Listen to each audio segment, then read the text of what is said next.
Assalamu alaikum students. I hope so you are fine. Now we discuss about their viruses. In the previous lectures I told about the beginning of microbiology, history of microbiology, their classification and characteristics. In general structures we discuss about the general structure of bacteria. In bacteria we discuss about their size, shape, classification, types, characteristics, their uses and their difference between bacteria and viruses. In viruses we discuss about their definition, characteristics and classification, and then to the same just like that of a fungi. But in the viruses, now we discuss about in viruses the bacteriophage. In bacteriophage we discuss about their definition, history, anatomy, classification and then to the attachment process. In bacteriophage किसी भी topic को read out करने के लिए हमें सबसे पहले उस टॉपिक के वर्ड्स का मीनिंग का पता होना चाहिए कि इसकी मीनिंग है क्या. So bacteriophage is word drive from the two words bacterio and then to the phage. Bacteria is drive from the bacteria and phage is drive from the Greek word means devour. So in the simplest language हम ये भी कह सकते हैं कि bacteria को खाने वाले वायरसेस कि मतलब वो वायरसेस जो बैक्टीरिया को खा जाते हैं. इन the simplest definition is any one of a number of viruses that infect bacteria. So question arise, in which way that they infect the bacteria? So bacteria, ये बैक्टीरिया को कैसे इन्फेक्ट करते हैं? ये बैक्टीरिया को इन्फेक्ट करते हैं by the injection of genetic material which they carry enclose in outer protein. अब इनके जेनेटिक मटेरियल में कौन सी चीज़ें कैरी करते हैं? द जेनेटिक मटेरियल में इनके पास होते हैं SSRNA, DSRNA, ssDNA or dsDNA. So don't be confused between the terms such as ssDNA or dsDNA or ssRNA.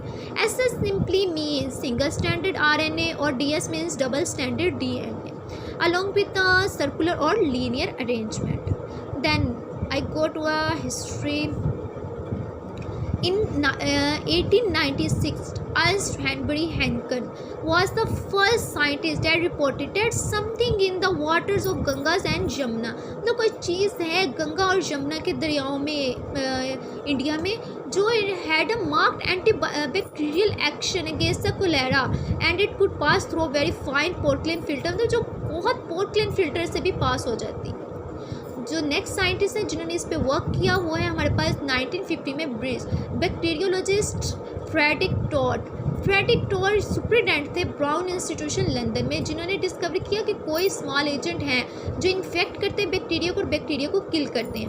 अब ये था कि वो है क्या स्मॉल एजेंट. साइंस जो हमारे पास थे प्रीवियस साइंटिस्ट ने ये तो बता दिया कि मतलब जो बैक्टीरिया कोई भी चीज़ है एजेंट जो एंटी बैक्टीरियल एक्शन शो करते हैं और वो पास भी हो जाते हैं पोर्टलैंड फिल्टर से. लेकिन ये वो साइंटिस्ट हैं जिन्होंने बताया कि ये इसके आखिर ये इनकी नेचर क्या है, इनका बिहेवियर क्या है. इसने 3 पोस्टुलेट्स दिए कि या तो ये लाइफ साइकिल बैक्टीरिया के लाइफ साइकिल में कोई भी स्टेज हो सकती हैं या फिर second one is the enzyme हो सकते हैं जो बैक्टीरिया प्रोड्यूस करते हैं या फिर ये वो वायरसेस हैं जो बैक्टीरिया के ऊपर ग्रो करते हैं और बैक्टीरिया को डिस्ट्रॉय करते हैं. लेकिन जो टॉड थी इनकी रिसर्च जो थी वो डिस्ट्रॉय या इंटरप्टेड हो गई थी वर्ल्ड वॉर की वजह से और शॉर्टेज ऑफ फंडिंग की वजह से. सो नेक्स्ट साइंटिस्ट जिन्होंने मेजर वर्क किया हम ये भी कह सकते हैं farmer of a bacteriophage world या बैक्टीरियोफेज पर जिन्होंने मेजर वर्क किया था वो कौन थे? ये कनेडियन थे माइक्रोबायोलॉजिस्ट फेलिक्स डी हेरेले. इन्होंने वर्क किया था पास्चर के इंस्टीट्यूट में इन पेरिस. इन्होंने अनाउंस किया कि 3 सितंबर 1917 को that he had discover invisible antagonistic microbes of the dysentery of bacillus. For d'Herelle there was no question as to the nature of his discovery. इनके मतलब कोई इनके मतलब कोई क्वेश्चन नहीं था कि इनको डिस्कवरी कैसे हुई या मतलब ये वो साइंटिस्ट थे जिन्होंने मेजर वर्क किया बैक्टीरियोफेज पे. इन्होंने कहा कि क्लियर स्पॉट्स होते हैं डैट इन्फेक्ट इनविजिबल माइक्रोब्स. ये क्लियर स्पॉट के तौर पे होते हैं और ये इनविजिबल माइक्रोब्स होते हैं. वही बात जो फर्स्ट साइंटिस्ट ने की थी कि मतलब जो साइंटिस्ट प्रीवियस जिन्होंने डिस्कस किया था फर्स्टली जो फर्स्ट उन्हें थिंकिंग शो की थी कि कुछ है जो पास हो जाती है पोर्टलिन फिल्टर से। वही इन साइंटिस्ट ने डिस्क्राइब किया कि कुछ स्पॉट्स हैं, क्लियर स्पॉट है जो इनविजिबल है माइक्रोब के, लेकिन ये या फिर उन्होंने बाद में इसको कहा कि ये वायरस है पैरासाइटिक और बैक्टीरिया, मतलब ये बैक्टीरिया के जो पैरासाइट है ना, ये बैक्टीरिया के पैरासाइट है। फिर ये वो साइंटिस्ट है जिन्होंने कंप्लीट जो भी कन्फ्यूजन थी उनको क्लियर किया, और इनके बारे में जो इनकी रिसर्च थी इस पर कोई भी क्वेश्चन नहीं उठा सका, क्योंकि इन्होंने डिस्क्राइब कर दिया पिछले भी जो हमारे पास कन्फ्यूजन थी उनको क्लियर कर दिया कि ये एक वायरस है जिन्हें हम कह सकते हैं parasitic of bacteria. So then DHL called the viruses a bacteriophage, a bacteria eater. वही सेम थिंग आ गई है हमारे पास कि इन्होंने सिंपली, मैंने आपको पहले भी बता दिया कि जो ये वायरसेस थे इन्होंने इसको पहले सबसे पहले क्या कहा, पैरासाइटिक ऑफ बैक्टीरिया। देन उन्होंने कहा कि ये बैक्टीरिया फेज है, इसे हम कह सकते हैं bacteria eater. He also recorded traumatic account of a man suffering from a dysentery who was restored to a good health by the bacteriophage. It was d'Herelle who conducted much research into the bacteriophage and introduce the concept of phage therapy. So ये वो scientist है जिन्होंने बहुत सारे experiment किए इस theory पे, और इससे ही हम फाउंडर कहते हैं, फाउंडर ऑफ बैक्टीरियोफेज। जो इन्होंने फिर कॉन्सेप्ट दिया फेज थेरेपी का, मतलब इन्होंने बैक्टीरियोफेज के अलावा फेज थेरेपी का भी कॉन्सेप्ट उन्होंने डिलीवर किया। मोर देन जो हाफ सेंचुरी थी 1969 में Max Delbruck, Alfred Hershey and then to the Luria world award, इनको नोबेल प्राइज़ दिया कि फिजियोलॉजी और मेडिसिन फॉर द डिस्कवरी।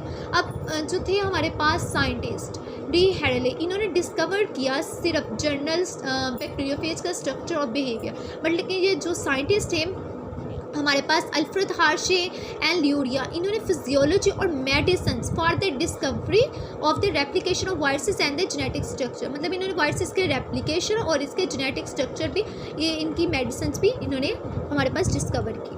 अब उन्होंने कहा कि एनाटॉमी क्या है हमारे पास बैक्टीरियोफेज की, बैक्टीरियोफेज जनरल एनाटॉमी क्या है। Bacteriophage typically carry only the genetic information needed for the replication of their nucleic acid and synthesis of their protein code. Means bacteriophage carry करता है हमारे पास genetic information, वो information जो हमें necessary होती है replication के लिए और the nucleic acid के लिए। लेकिन जब infect करता है, when phages infect the host cell, the order of business to replicate the nucleic acid, लेकिन जब ये infect करता है अपने host cell को, इसका सिर्फ एक काम होता है कि इसने अपनी replicate करना है nucleic acid को and to produce the protein code they require. अब इसको कौन कौन सी चीज़ों की ज़रूरत होती है, सिंपली आप ये ना समझिएगा कि उसने बस सिंपली इंजेक्ट किया बैक्टीरियोफेज ने, और फिर वो मतलब बैक्टीरियोफेज जो था हमारे पास, मतलब वायरसेस है, उन्होंने उसके ऊपर अटैक किया बैक्टीरिया पर, उसको इन्फेक्ट कर दिया, नहीं। लेकिन इसमें कौन सी चीज़ों की ज़रूरत होती है इस इन्फेक्शन प्रोसेस के दौरान, इन्हें ज़रूरत होती है प्रिकॉसर्स की, एनर्जी जनरेशंस की, और उसके बाद राइबोसोम्स की। अब राइबोसोम्स का हमारे पास क्या रोल है, मतलब हमारे पास जो उन्होंने मेजर रोल है इन्फेक्शन काजिंग करने में, वो है हमारे पास प्रोटीन कोड का, मतलब प्रोटीन कोड का। सो राइबोसोम जो हमारे पास है, ribosome is the major source of a protein supplied by the bacterial host cells. जो राइबोसोम्स है वो कौन सप्लाई कर रहे हैं हमें, बैक्टीरियल के होस्ट सेल।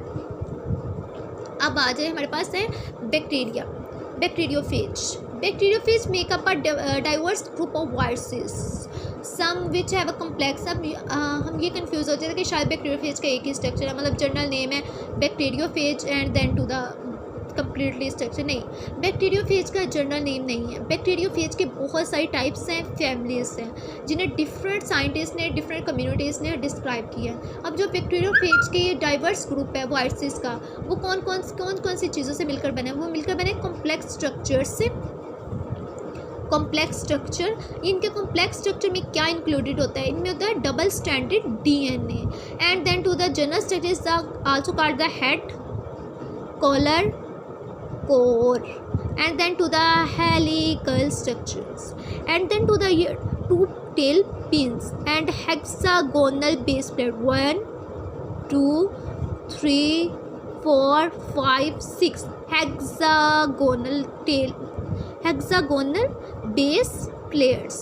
सो DNA सिंपली इसे हम कह सकते हैं virus that attack and infect bacteria.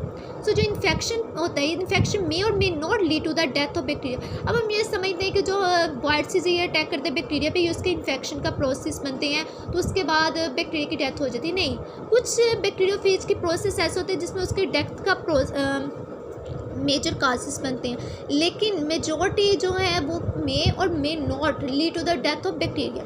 Depend करते हैं कि फेज कौन सी और कंडीशंस हमने कौन सी प्रोवाइड की हुई हैं, कि कौन सी कंडीशंस है और कौन सी फेज अटैक है, लाइटिक है या लाइसोजेनिक है। So then we go to the classifications. At present, our 5,000 bacteriophages have been studied by the electron microscope and can be divided into a 13 viruses family. So 13 viruses family. अब कौन कौन सी families हैं जो discuss की गई हैं? मैंने पहले बताया कि bacteriophage is not a simply a bacteriophage viruses type, not. Bacteriophage have a 13 bacteriophage families. Means that can be classified into the simply general types: double stranded DNA, enveloped or non-enveloped, single stranded DNA, single stranded RNA और double stranded RNA.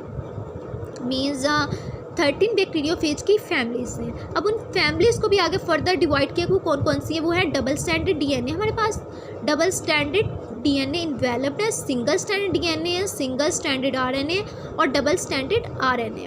अब हमारे पास है जो double standard DNA. Double standard DNA में कौन कौन आ जाएगा?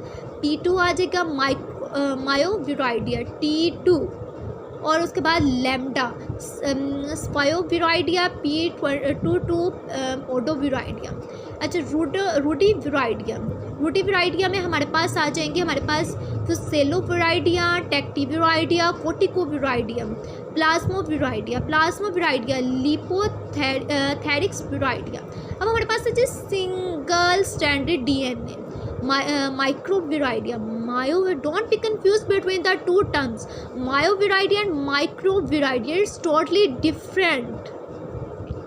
And then to the single stranded RNA, and double stranded RNA is the cytoviridia. अब इसके जो जर्नल है हमारे पास बैक्टीरियोफेज की फैमिलीज़ हैं, इनके कौन कौन से कैरेक्टरिस्टिक्स हैं। अब हमने ये तो पढ़ लिया कि बैक्टीरियोफेज की फैमिलीज़ होती हैं। बैक्टीरियोफेज की कितनी फैमिलीज़ हैं? 30। बैक्टीरियोफेज की हमारे पास 30 फैमिलीज। अब उनके कौन कौन से कैरेक्टरिस्टिक्स हैं? अब हमने पढ़ा था कोटिकोविराइडिया। कोटिकोविराइडिया के स्ट्रक्चर हमारे पास हैं कोटिकोविराइडिया जर्नल स्ट्रक्चर्स। कोटिकोविराइडिया आइकोसेड्रल कैप्सूल, मीन जो डायमंड की तरह हमारे पास होगा ना, उसे हम कहते हैं lipid layer circular super coiled DNA. Circular, इसकी कौन कौन सी कैरेक्टरिस्टिक्स हैं? एक तो ये सर्कुलर होगा, सुपर क्वाइल्ड होगा, कौन सा होगा? Double standard DNA. कौन सी होगी इसमें? इसमें होगा आइकोसेड्रल कैप्सूल होगा, circular super coiled double standard DNA. Double standard DNA icosahedral. Then हमारे पास साइटोविराइडिया इन्वेलप्ड होता है। ये नेक्स्ट वन वाला हमारे पास इन्वेलप्ड, उसमें इंक्लूड उन्होंने नहीं किया। इनमें उन्होंने कहा कि इन्वेलप्ड होगा, आइकोसेड्रल कैप्सूल होगा, 3 molecules of a linear double standard RNA. अब हम देख लेते हैं कि हमारे पास साइटोविराइडिया कौन सा है।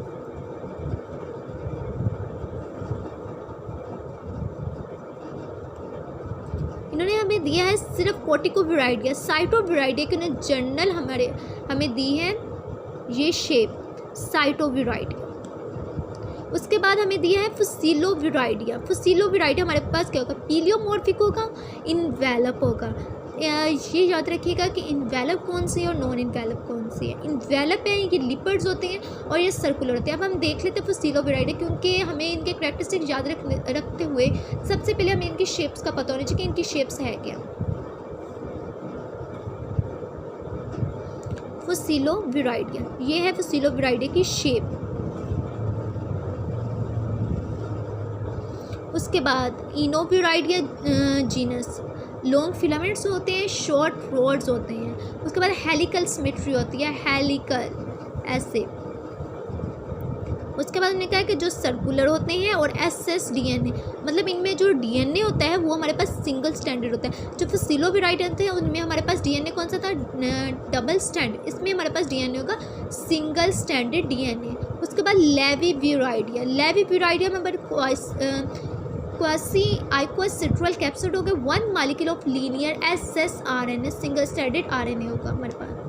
और उसके बाद हमारे पास लिपोथ्रेक्सी विराइडी हो गई, इन्वेलप्ड फिलामेंट्स होंगी और लिपिड्स होगी और लीनियर डबल स्टैंडर्ड डीएनए।